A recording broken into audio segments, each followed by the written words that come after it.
அவனோட சந்தோஷமா இருக்கான் பாக்குறியா? விட மாட்டேன்.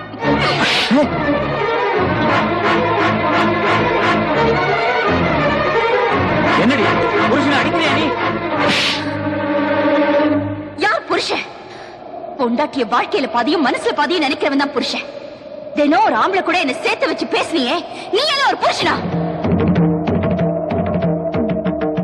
கல்யாணம் பண்ணிட்டு வந்த இத்தனை நாள்ல சாப்பிட்டியான்னு கேட்டிருக்கியா? பாசமா பேசிருக்கியா? இல்ல ஆசைப்பட்டத வாங்கிதான் கொடுத்திருக்கியா? ஆபீஸ்ல இருந்து வரும்போது பொண்டாட்டி பூ வச்சுட்டு புருஷனை எதிர்பார்க்கறத பார்த்து சந்தோஷப்படுற ஆம்பளை நான் பார்த்திருக்கேன். யாருக்கா காத்துட்டு இருக்கேன்னு சந்தேகப்படுறியே, நீ எல்லாம் ஒரு புருஷனா? 10 நிமிஷம் லேட்டா வந்தா யார் கூட படுத்துட்டு வந்தேன்னு கேக்குறவனையும், குறை தீக்கணும்னு கோயிலுக்கு போனா அந்த சாமி மேலேயே சந்தேகப்படுறவனையும் புருஷன் சொல்லக்கூடாது. என்ன பொறுத்த வரைக்கும் நீ ஆம்பளையே இல்ல.